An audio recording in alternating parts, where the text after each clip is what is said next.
All right, here we go. Let me get the go live button.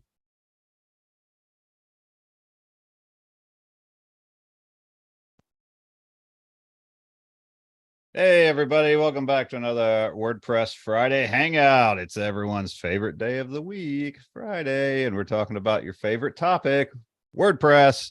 My favorite thing about live stream is how my feed kicks in the audio about 10 seconds after we start. So, but anyways, we're here. We got a really fun topic today, don't we, Victor? What are we digging into? WordCamp Phoenix. WordCamp 2023 or 2020 part 3. WordCamps are coming back, baby. And we have two organizers from WordCamp Phoenix, which is actually next week. So it kicks off, I believe, next Friday. So let's introduce our hosts and let them talk a little bit about the event. So we have Raquel and Carol here, both organizers for WordCamp Phoenix. So why don't you both just give us a quick intro about who you are, what you do, and what you're doing with WordCamp Phoenix specifically. Raquel, you want to kick us off? Sure. Hi, everybody. I'm Raquel, and this is Chloe, my cat, who's insisting on joining. This is a pet-friendly show, so yes. So I actually have a dual role this year. I am doing sponsors, just handling all the fundraising for the events, and then I also planned all the parties. So the speaker sponsor dinner and then the after party. And that was a lot, I have to say, but that's me. That's what I'm doing for WordCamp Phoenix. Awesome. And Carol, why don't you introduce yourself? So my name is Raquel Stambaugh. I actually have an agency called Radiate WP that maintains and builds websites. And my role with WordCamp Phoenix is my absolute favorite. I've been doing it for quite a while now, and I'm the speaker wrangler. So anything speaker related is my area, and it's absolutely my favorite role. I really love doing it. And she's a beast at it. Well, that's awesome. We're definitely got to get into, some of the presentation topics and talk about a little bit more. But, the one thing I want to point out, is there a more perfect role for Raquel than being in charge of parties? I feel like that was, yeah, that's going to pay off. That's going to pay off at WordCamp Phoenix. I think I'm excited. So why don't you give everyone kind of the elevator pitch? What is WordCamp Phoenix? Why should people care? Why should people attend? Why should people watch videos afterwards if they can't attend? Just a real big pitch of what WordCamp Phoenix is and what people can expect. What? Raquel, me? I'll go. So, okay. First of all, we've just got a great schedule. I mean, you can go to the website, you can see all the different things that we have the presentations, and the presentations are great, and that's what you can do afterwards. But what I think you can't get from the presentations is our sense of community. Phoenix is we really take inclusiveness and making people feel welcome. We take that very seriously.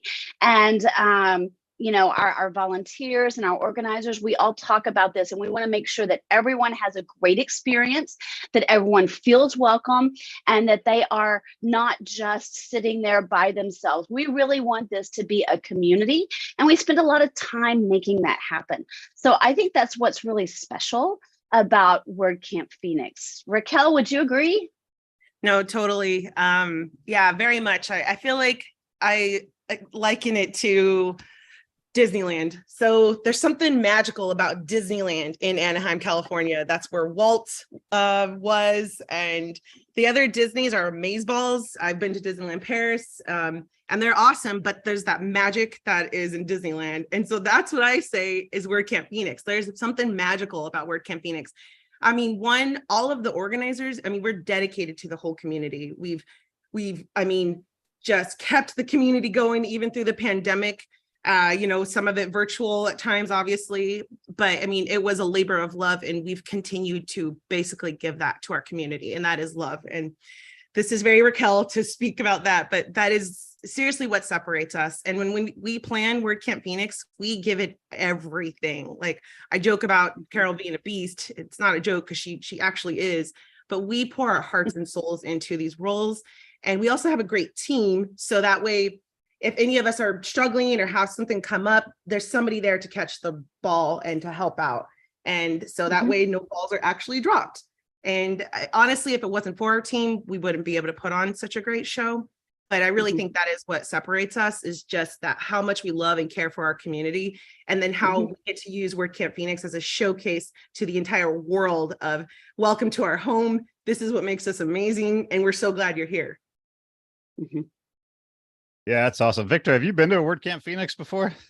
I have, and I'm going to say, Raquel, it was one of my favorite. It definitely was one of my favorite WordCamps because they had, well, first, the graphics are really cool. So I was a speaker. I spoke at WordCamp Phoenix 2020, which, by the way, was, I will say, it was the first time I felt like a rock star in WordPress, which is weird to say because normally I'm really like, people will come up to me and go, wow, I know you from your talks. And I'm like, oh God, I get scared, but it was, I spoke at WordCamp Phoenix. It was like standing room only. So you guys did a great job promoting. It was so full of amazing, interesting agency people. And then also the food was great. I mean, Arizona, I mean, you guys have a great, it's a great food scene out there. Great Mexican food, great food every day. And then you guys had the graphics were like this 90s retro thing. So I got all this cool swag. Then they had laser tag, and then they had like just a great cocktail menu. It was really cool. Like, I will say that was probably one of the best WordCamps, a local regional one that I've been to. And I told David Ryan at the time that, because he was organizing as well, I think he was with Bluehost at the time. And it was like, it was out of this world. I told people it felt like a bigger conference than it was. And again, WordCamps, what is it? $10, $20 for a ticket. I didn't have that much fun at conferences where, we were paying $2,000 for a ticket. So it was really great. We've heard that before. That's, I can't tell you the number of times that we've heard from people say something like, I just attended this conference that I paid $2,000 for, and I learned more, and I got more from WordCamp than I did that $2,000 conference. So yeah, it's definitely an amazing value.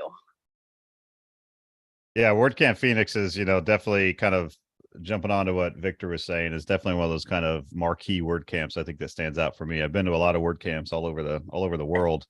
And there's something special about Phoenix, I think what it is Phoenix goes extra, and I'm sure it's because of the organizers and the community, but there's always like the extra element, or elements, I should say. I remember one year it was like opening remarks were kicked off with the mariachi band, like who does that at a WordCamp? But this was like 10 years ago. Yeah. Forget, I mean, even now people aren't doing that, but 10 years ago, I mean, it wasn't even in people's thoughts to do something like that. One of my favorite videos, we're a high-tech show here, so we actually do videos. One of my favorite videos of WordCamp Phoenix, and Lisa's probably going to kill me. Show it. Oh my God. Kill me for this one.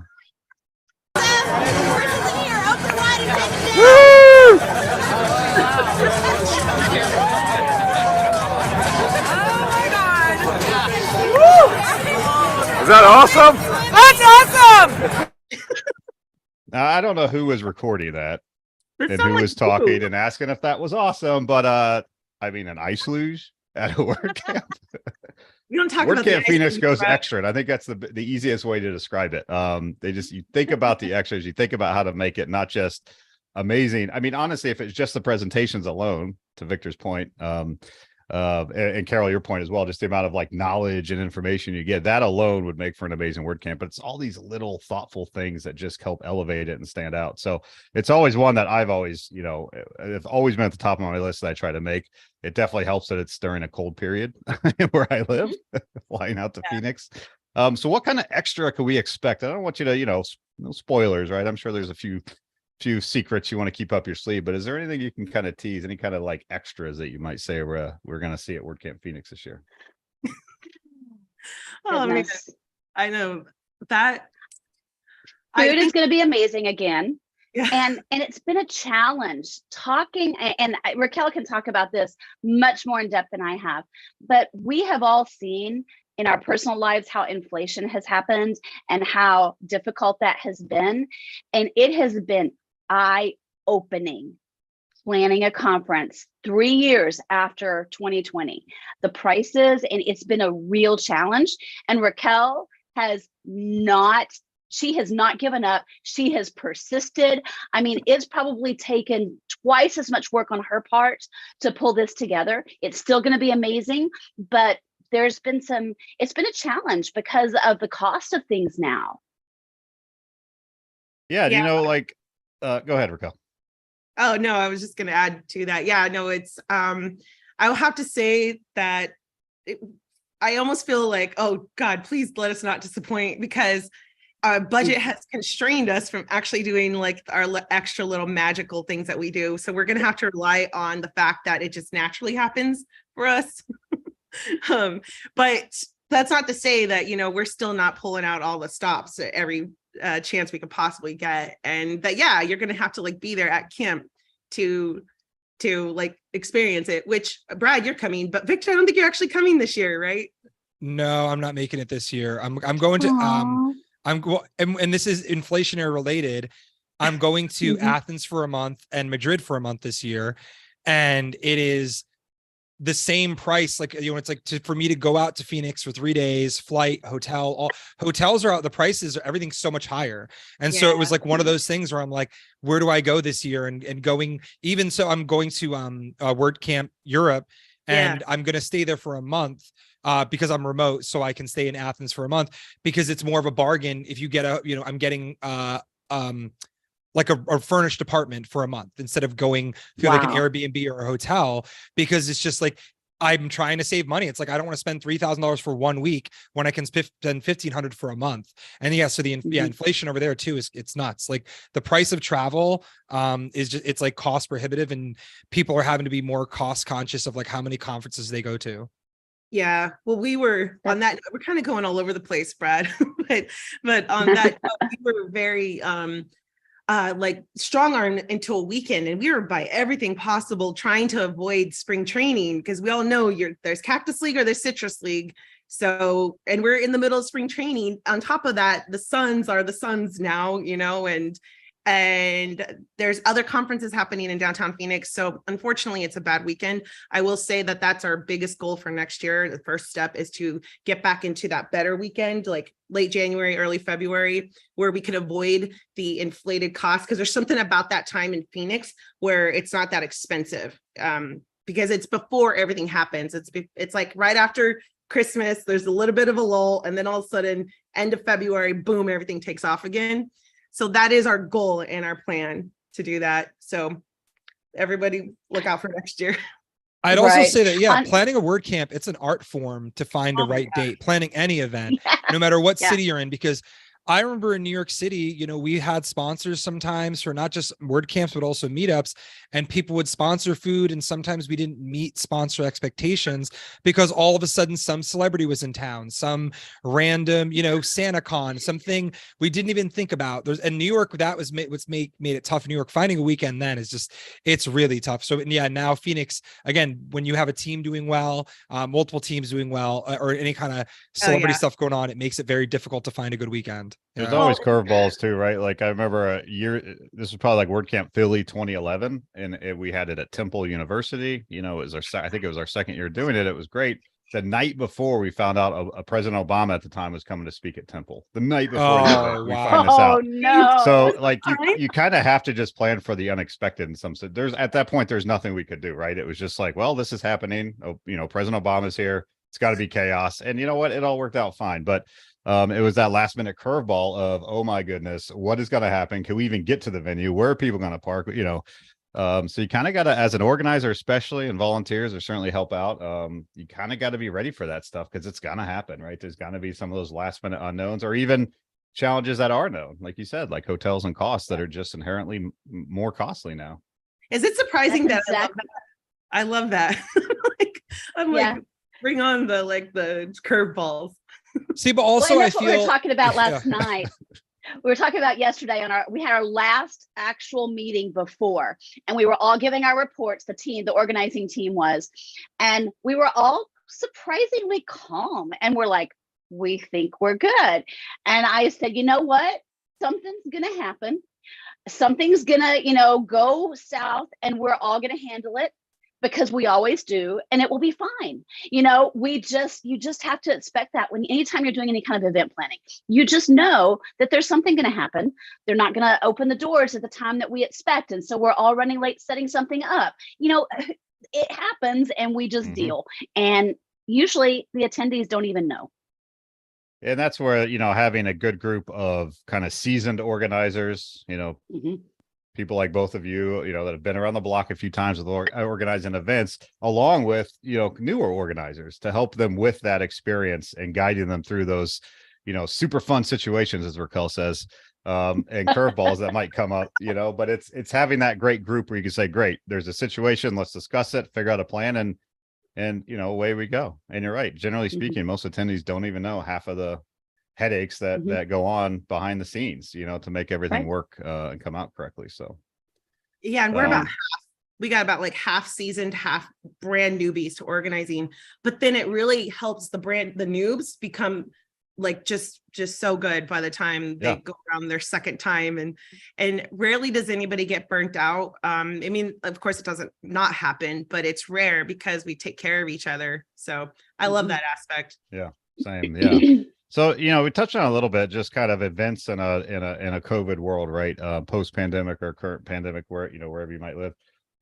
So obviously that's changed some things, right? And when people think about in-person events, in the pandemic and staying safe, it puts a lot more on organizers and volunteers to make sure that they're, providing a safe facility and wrangling attendees that maybe aren't following the rules. Like, what are some of the challenges around that? Because I'm sure people that had, initially when they saw WordCamp Phoenix announced, we're all asking ourselves that question. Like, should I go? If I go, am I going to be safe? If I go, am I going to bring something back to my family? So what kind of precautions and just kind of differences are organizing a camp or an event these days versus, pre-2020?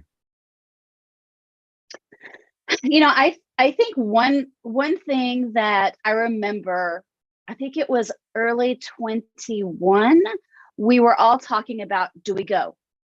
Like, when do we start again? And I know Birmingham, oh my gosh, my heart went out to Birmingham, because WP, y'all, they actually planned, and it was too early because things ramped up. They ended up having to cancel. And all of us were just sitting there almost like on the starting block going, do we go? Do we stop? Do we go? And I think that was really one of the hardest things, was to decide when is the right time. We made the decision to wait, and it worked out this time. And granted, it's been 3 years now.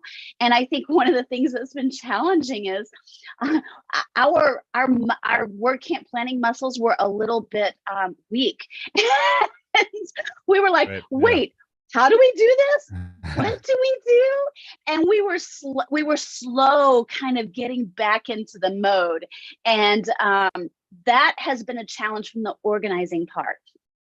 Obviously there's things that we're dealing with as far as questions from attendees about masks, and do I have to wear a mask? And, we're fielding all of these questions, and that's still a challenge. Our local area does not have a mask mandate. So WordCamp says that, you follow the local guidelines. So there isn't a mask mandate. I don't foresee anyone happening in the next week. So there's that. But yeah, Raquel, what are some other thoughts that you have? Yeah, so off the bat, we have to provide masks and thermometers. So, that's something completely different, that we now have to budget for. A little chunk. It's not like significantly huge, but it's part of the budget that you have to buy masks and thermometers for everybody. And yeah, we're constantly fielding any sort of questions of like, do I wear masks or do I not? And it honestly puts extra work and strain and annoyance stress on the team, because we're like, bro, just what does the local guideline say? This isn't difficult, but it's still something that we have to deal with. I know, Brad, you mentioned sometimes you get some difficult attendees, and that's part of organizing is, you're just every year. And I feel like it's funny because you talk about, what we're known for being extra for, and we've kind of been pivotal. We kind of have a reputation around the entire world for being known for being extra, but we accept that, but we want to be known for being extra in all the right ways. And so we're now used to, I think that along with the good extras is that we've had some bad extras in the past. Even 2020, we dealt with some drama, and we're hoping to not this year, but I think our muscles for planning for that sort of drama are pretty strong, not because we wanted to, but because we were kind of forced into the situation. So, and the same team is here. So we're getting rid of, that's part of the planning now, is like to expect the WordCamp Phoenix rep to come to come in. And then I say that with all love and endearment, because we love our team, and I want to say in a very respectful and humble way is that we proudly wear our badge that you know we've been the reason why now rules exist or like in WordPress, because we as the organizing team have always been in the right place, and it would just incidentally happen to be our camp where people like to have fun. And I guess that comes with it. But as part of the planning goes, we now expect that, you know, we had to plan a little bit more for COVID. We have to mentally plan for the AWOL attendee. We have to mentally plan for just, you know, drama that might happen. So, and to Carol's point, it was definitely, I will say, one of our biggest challenges this year was, oh my gosh, at the beginning, I literally forgot everything. I'm like, I don't know what I'm doing. I was like, it's been 3 years. I'm like, wait, what did we do again? And then as you start doing it, you're like, oh my gosh, I remember now. But even like literally like last week, I like sent out the RSVP speaker sponsor dinner form to like sponsors, and I literally forgot to put on there where the sponsor party and the time. It's like, oh my God. A little piece of important information. I mean, I had said it in other places, but yeah. One thing I did because of this like 3-year gap, and we got out of the habit, I started a document because I'm the speaker wrangler. And so every single report that I give to the committee, I actually have a document. And in that document, I documented what I did this week and what my report is. And so this is a Word doc in our Google Drive. I'm sorry, a Google Doc in our Google Drive. And so next year, I actually can just open that document and see where I am at each week. I even included in that the emails that I send out. So I even now have email templates that I don't even have to write again. So I was like, I'm not going to do this again. I'm going to get my processes in order so that I don't have this lapse. You know, I told you. You know, go ahead. Yeah, I was gonna say along the same lines, like, you know, forgetting things from an organizational standpoint, you know, on the flip side for attendees, there's kind of the idea of getting back in the saddle of just like mingling with groups of people. I went to WordCamp US last year. I think there was 2 WordCamps in the US, WordCamp US and WordCamp Montclair. I believe it was just those 2. But I went to WordCamp last year in the fall, and I remember thinking as I'm talking to people, this is weird. I haven't done this in a long time. And as strange as that sounds, like we're just conversating, right? It still was like, this is awkward. And it took a little bit to kind of get back into it, you know? And then even at the end of the day, I was like way more like wiped just mentally than I can ever remember, just because I was not used to sitting there all day long talking with, you know, colleagues and talking tech and talking, you know, about WordPress, about everything all day long. It was just draining. Because I hadn't done it in years, you know, and here we are in our 3rd year. So I think it's something for attendees too. They need to, you know, really think about the fact that if they're going to be, you know, what has changed for them? What's it going to be like being around groups of people and where their comfort level is? Maybe you want to plan some breaks throughout the day to step away, get some fresh air, you know, go to your room, chill out for a bit, even if you're not introverted, right? I think it really is impacts everyone. If you just haven't been around groups of people, like really just digging into all these topics that we generally do at WordCamps. I think that's one of my biggest conference tips. When I go to conferences, I make sure at the conference to get a hotel in the conference building or nearby, so that, because I am extroverted or I present that way, but I also have to recharge my batteries. If I do a weekend of like hanging with people, I have to hide for 5 days. And people don't know that about me. And that's why whenever, even after speaking, I will say, you know, you wait around for questions and stuff. But after that, I run right back upstairs to the hotel and I go, you know, go take a nap, take a breather. And so for anyone like and I'd also have to say, it's totally okay to do that. Because some people are like, oh, I feel weird hiding in my hotel. No, you're not weird. I do it too. I go and take a nap. Sometimes I take a shower. Like it's a way to kind of refresh. Yeah. So along those same lines, what are some advice for first-time attendees, maybe attendees that this is their first camp, you know, in a you know, post-COVID world or whatever? You know, what are some advice that we can throw out there that for people to kind of manage this type of environment now? Well, I will say Carol and I were both at US also, and I was actually at Europe. And I think being in Europe first, kind of like was a good place to start to get back into the swing of things, going to WordCamps, because I mean, you've been to WordCamp Europe, Brad. I'm pretty sure, but yeah, it's like, yeah, I mean, that community is, it's like a Raquel community. So very everybody, outgoing. Yeah. yes. So that helped me, I feel like, get back into the saddle super fast. Although I am very extroverted. And in fact, when I go to WordCamps or conferences, when I get back home, I go into a depressed state because I miss everybody. And then I actually have to plan events. So I do the opposite of hiding. I go out more because I'm like, oh, I need people. But anyway, there's some really cool things. I know, one, our venue, the entire time we'll have opportunity and places for everyone to just chill and sit or talk. There basically is like, it's very conducive to a hallway track the entire time. And we actually purposely did that. We only have 2 tracks this year because we knew there would be people who had not seen each other in quite a while. And so that they would probably want to just sit outside and just talk with each other. And the forecast is looking amazing, by the way, like just like perfect weather, sunny and like high 60s, low 70s, so it's going to be amazing for that. So yeah, as you need, then attendees can take breaks, you know, and definitely, I think for me, my thing is I need to rest my voice. Brad, you always lose your voice at camps, and it's the funniest thing. It's the worst. Like, so does Raquel.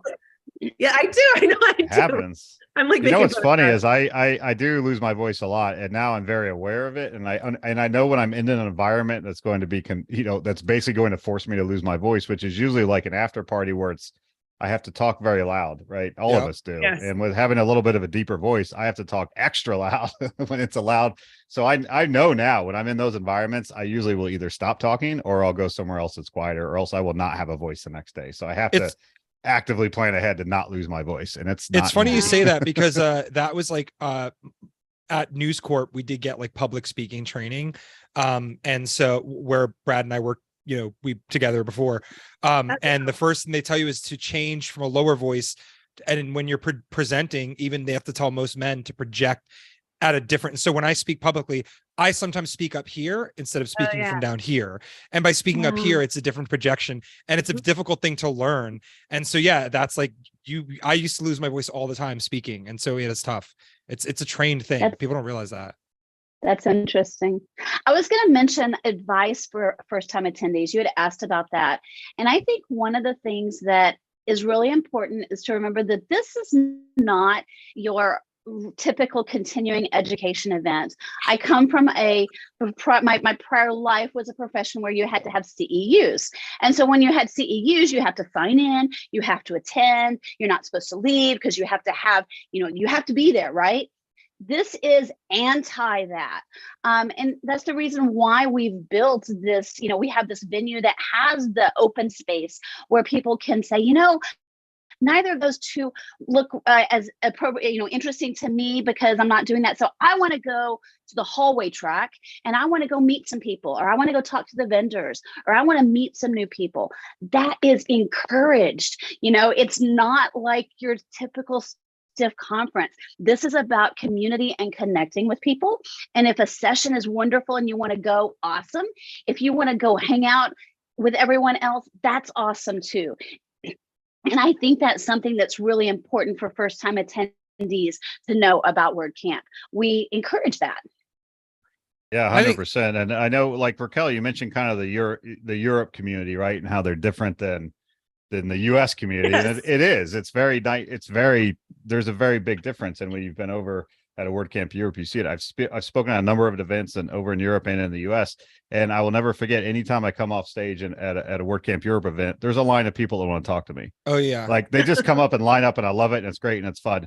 At US events, yeah, you might get one or two, and then you get some people off in the distance that are kind of looking at you, and they probably want to talk to you, but they're not coming up to you, that type of thing.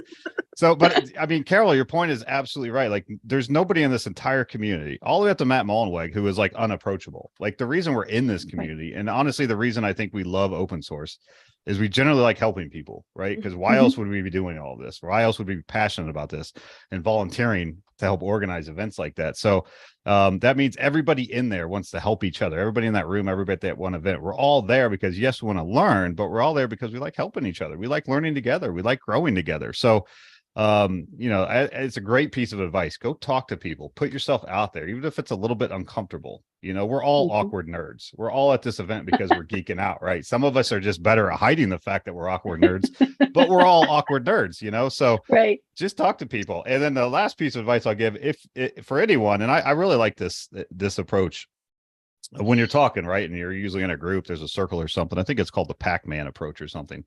And the idea is anytime you're in a circle talking with people, always leave a space for someone to walk up and join the group, right? Never just be a closed circle. Always have at least, the Pac-Man mouth, always have at least one space where somebody can walk up and join your group and get into the conversation. And if somebody joins, open it up so there's another space. And I try to make sure I do that when I'm at events, and it makes it more welcoming for someone to kind of actually join the group and join the conversation.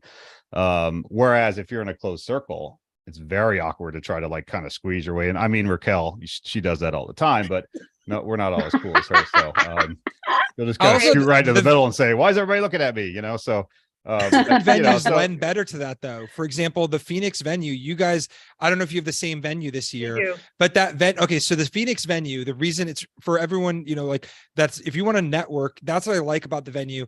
The rooms are like adjacent to the center area, and the center area is this kind of courtyard, and the courtyard had round tables. So those round tables create the Pac-Man effect by default. I remember, I think Carol was just saying, hey, if you're not liking this talk or you're not liking this talk, just go find someone to talk with in the hallway track. So I would just be sitting there eating tacos because I'm like, all right, I don't need another UX talk. I don't need this. And then I'm sitting there eating tacos and people are coming over and we're just talking shop, and it ends up people being like, hey, are you guys talking about like PHP updates? Hey, are you guys talking about like this thing? And people just jump in and have conversations. And yeah, the venue really matters. And you guys have a great, it's a really great space for that. And I think that's like, and it makes it approachable. And it's funny because who doesn't want to talk over tacos? All you're doing is eating. I mean, you guys had great food. That was it too. People were like, oh, how are those tacos? How's this? How's that? And so that leads to, and that's my other tip to people. Don't always talk about WordPress. The most memorable conversations I have are like where people are like, hey, like talking about food, talking about culture, talking about laser tag, any of that stuff. You don't have to talk about WordPress. Like, to be honest, I think it was, some of the Genesis people, they were talking, cause a lot of them get, they kind of like get approached a lot. Cause they, with Genesis was a big StudioPress Genesis, big deal in the WordPress community. And they would say, hey, when people talk to us about anything except WordPress, it's more memorable because you're like, oh yeah, you're the guy who talked about tacos with me at the conference, not the 100 people who spoke about WordPress with me. And that Victor guy, he loves tacos. He would not shut up about tacos, man. Yeah, the food was good, man. I loved it. Yeah, that's good advice. I like it. Yeah, let's talk about the topics a little bit. So, Carol, I know we're helping lead the charge with speakers and topics, and the one thing that stands out, and this kind of bridges between our last show too, which is about kind of future tech and some of the topics that are out there, and we're hearing a lot about. We're seeing them on the WordCamp schedule now. Things like AI. We're talking, Kathy's going to be in there talking about passkeys instead of passwords and like blockchain presentations. So, one, awesome. I love the fact that you're bringing in these type of topics that, yes, they relate to WordPress, but maybe not directly, but everybody's talking about them and we all want to kind of learn together. So I'd love to hear more about kind of the process. I would assume this was a calculated move when you were looking at presentations and the applications to make sure that we're getting some of this, really kind of bleeding edge technology at the forefront of some of the presentations. I'd love to hear a little bit more about that and the thoughts behind it. Yeah, it's a team effort. While I'm speaker wrangler, I am not the sole selector of these. We have, again, the team is amazing. I love, one of my favorite times is whenever we all come together and do speaker selection. And I do a lot of preparation in advance so that the team has an opportunity to read all of they first do a blind review, and then after the blind review, they come in and then they see who belong to what description. And then we have another score after the blind review. So like there's a two-step process in how we evaluate these. And then we come together and I have everything organized on a spreadsheet and ranked so that we can look and see, and I have them divided into different categories and ranked within the categories. So there is a little bit of, I guess, organization to how all that comes in. And we do want to have a diverse, we want to have a diverse schedule with lots of different topics, but clearly some of these rose to the top on their own.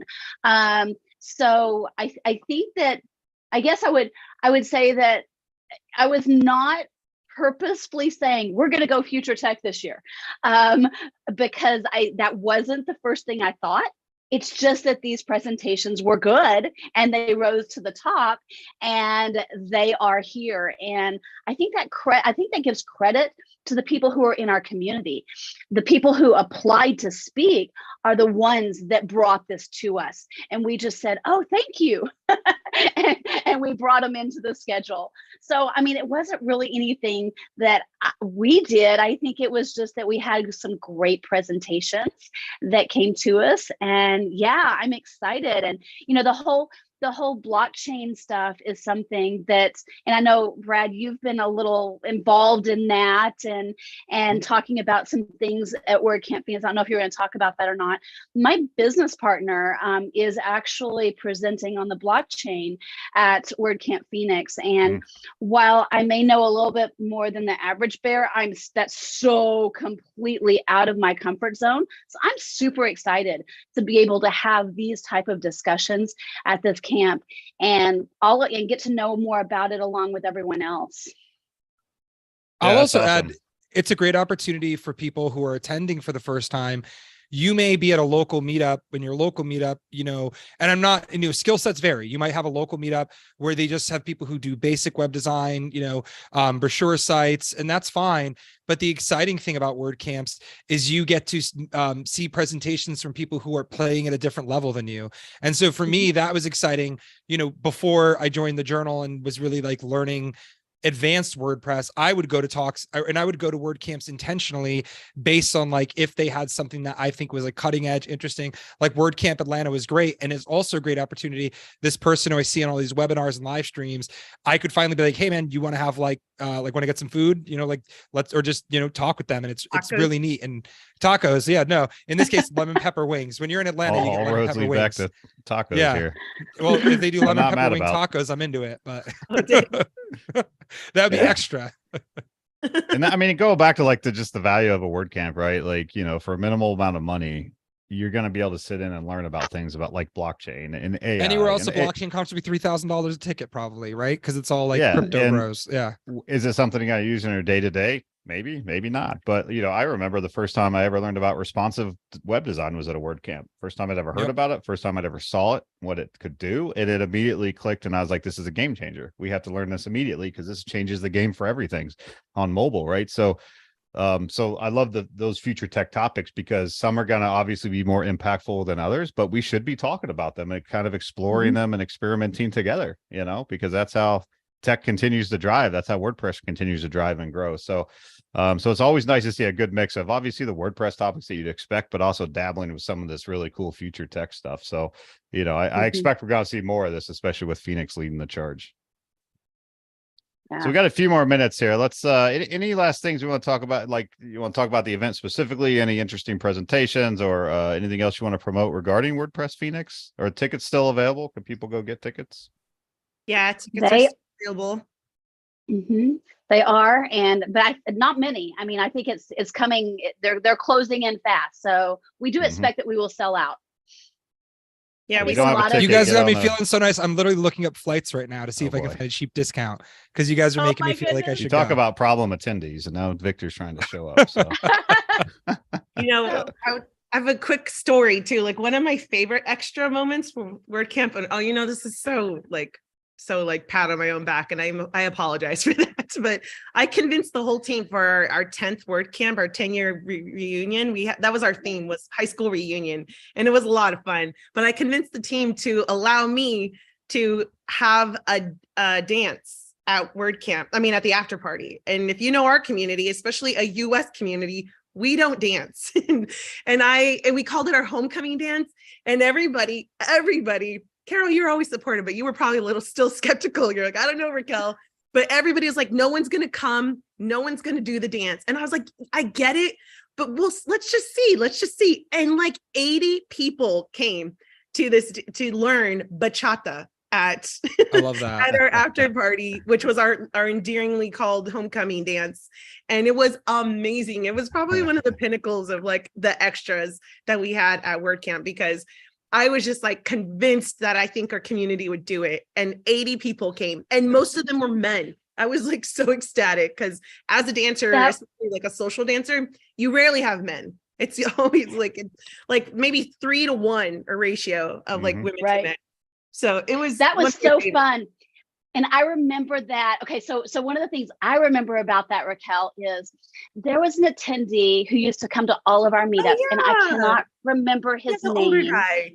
He's an older guy. Here in Phoenix, we get the snowbirds. And so oftentimes we'll have people show up during the winter time to our meetups, and then they disappear for the summer, and then they show back up in the winter. And that's what this guy was. And he was a little hard of hearing, so he didn't always get everything in the meetup, but he just genuinely enjoyed us. And so we would go out to dinner afterwards, and he would come with us. He was the sweetest man. And at this party, he actually went up to Raquel and he said, "Do you want to dance?" This guy could dance. He was cutting a rug out there. They were swinging. He was leading her. Yeah. And it was just the most amazing moment. I was like, this is what our community is about. It was so freaking cool. Letting loose and having fun, right? That's awesome. I love hearing I love that.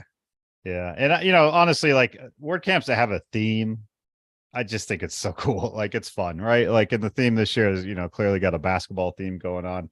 But just having the themed after party or themed event, or, having getting the presentations, excited, maybe leaning a little bit into the theme as well. It's always a fun time. We did Halloween for a number of years. Cause again, like Raquel, I was pushing the Halloween thing, and we had like costume contest at the after party. We encouraged all the speakers to dress up, and I wanted everyone to dress up. So we gave away an iPad to the best dressed speaker. So everybody dressed up because they all wanted the iPad. And it was awesome. Everybody really got into it. It just made it's great information, but just gave it that extra kind of, element of fun and goofy and silliness. Right. So I love hearing stories like that. We're not that serious of a community, and it's fun. We're just fun. Yeah. I was going to point that out, how Philly does it too. Yeah. I love that. Yeah. And those are the camps, I think, that, you have a good community and a good organization team of volunteers. We can really go that extra mile for themes and really think about it. So we always theme. It just, it brings a certain magic and fun to it for sure. And our theme was basically Phoenix Suns. It was, because of course, now that they've been doing well for the last few years, we're like, okay, we got to capitalize on this. Go do the basketball. It's funny because my son plays basketball. He has forever and ever. So I have been the resident basketball expert on the team, because not everyone knows sports ball. They go, I would be terrible at it. I would be the worst organizer. So I even created a document in our Google Drive that has like basketball terms and what they mean, so that people who are creating nerd alert. For real. Funny. For real. It's been fun though, for sure. Yeah, it's been fun. Out of all the things I know, I'm not the best with sports ball either. I follow sports because of the community aspect. It's like it brings people together, and I love that. But like, I don't know the things either. So I'm all, what? The nerds need a glossary to plan a basketball themed party. I love that. It was a glossary. And I told you, we're all awkward nerds. We're just proving it. The irony of it is I'm actually going to miss one of my son's club tournaments because of WordCamp. So he's going to be playing a club basketball tournament while I'm at WordCamp. So that is some irony for sure. So I'm going to put you both on the spot here a little bit as we wrap up. So WordCamp Phoenix kicks off next Friday, right? 24th and the 25th, Friday, Saturday. So, Friday. WordPress Hangout on a Friday. That's kind of what we do here. And I'm going to be there at WordCamp Phoenix. So maybe we can find a little spot at WordCamp Phoenix and do a live WordPress Friday Hangout. At least half of us will be there, and Victor could be remote, or maybe Victor will surprise us and show up. But maybe we can make that happen. That might be a lot of fun. Grab a few attendees, maybe a few speakers, do some on the spot interviews on a little live stream. Maybe. That'd be so much what do you fun. think? That's the WordCamp Phoenix extra we're talking about here. Yes. So. if Victor comes, I'll make sure that he gets some tacos. All right. I will definitely down all the tacos all the time. We actually this is a little giveaway, but tacos is our speaker sponsor dinner. So Like, Ooh. All right. All right. I'm neither speaker nor sponsor, so you have to bring me in the takeout. Like you have to get me a doggy bag. I'm at least one of those.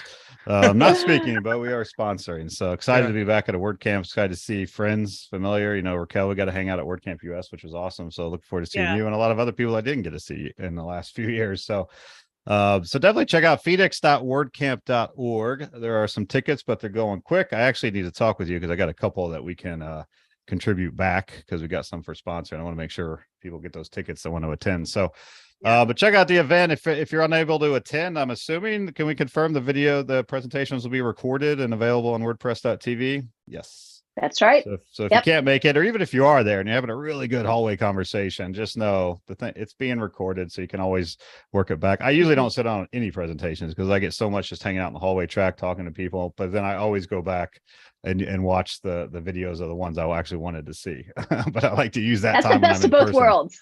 It really is. So, you know, plan out your day if you're going. Make sure you're really thinking about the presentations you want to go to, and the people you might want to meet. Look at the attendees list if there's anyone. Maybe a plugin developer or a company you've always wanted to talk to is going to be there. Reach out, talk to them. It's a very open, welcoming community. So stay tuned. More news on the WordPress Friday at WordCamp Phoenix. Look out for the hashtag. We will obviously have to do that later because it's a little early there on the West Coast. So I appreciate you both getting up early for the show. I know it is early, and happy St. Patrick's Day. Yes. Victor and I are anti, apparently. We forgot to wear green. Again, the Raquel is nails. celebrating. No, I'm cheating. I got the nails. The Yeah. nails. Yeah. If they, I don't even highlight. How do I get this camera? There we go. St. Peter's Day nails. There you go, with the cross and everything. Irish. So Irish. So Irish. My mom's from my mom was off the boat Irish. So like I'm the most Irish on St. Patty's Day. I know when I get people, they're like, oh, my great uncle's cousin is somewhere in Ireland. I'm like, okay, no, my mom was from Ireland off the boat. Like, so I'm like, yeah. This is cracking me up. This is the argument I have about being indigenous, being Native American. Because I joked before we got on that I'm as much Irish as somebody Caucasian is Native American. Right. and then I'm like, no, I'm a tribal member. I have a native ID. This is like the same example. I think the Irish, we're not that strict with it. Like essentially, like, you know, a lot of people don't know, but like Ireland, half the population emigrated outside of the island, right? And so they're everywhere. And so like we don't know who's Irish and who's not anymore, right? There's not like, we don't keep those records. So, and I also feel it's funny whether you can go to Indonesia and there's Irish bars. It's the craziest thing. Like I tell you what, we're all a little bit so Irish true. today, right? It's St. Patrick's Day, so there's Irish bars everywhere. It's the craziest. Oh my gosh. I didn't think about that. In WordCamp Asia, I bet you there was an Irish bar in Thailand, and it was owned by an Irish gentleman who had a brogue. And that's how the Irish are. Everywhere, they're everywhere, and everyone's Irish. Go to New York City. There's an Irish pub on every corner. Yes. Yep. In Guatemala, there was. I was there a year ago, and there was an Irish pub. I was there on St. Patrick's Day. Awesome. Well, I appreciate you both joining the show. Definitely check out WordCamp Phoenix. If you're there, come up, say hi. I'd love to talk to you. I'm sure Raquel and Carol would say the same. They might be a little busy during the event, but certainly say hi to them if you see them and thank them for everything that they're doing for the community, for WordPress, for Phoenix. It's definitely going to be a great show. So we'll tweet out more information about the live stream at WordCamp Phoenix. But with that, I am with Victor Ramirez, Brad Williams with the WordPress Friday Hangout, hashtag WP Friday. Thanks for joining, and we'll be back next Friday for another fun show in Phoenix. Yay. Thank you all. Thank you. Weekend, and have a good St. Patrick's Day. Bye, everyone. Bye. Oh, yeah. End it. Victor's gone. He just dropped.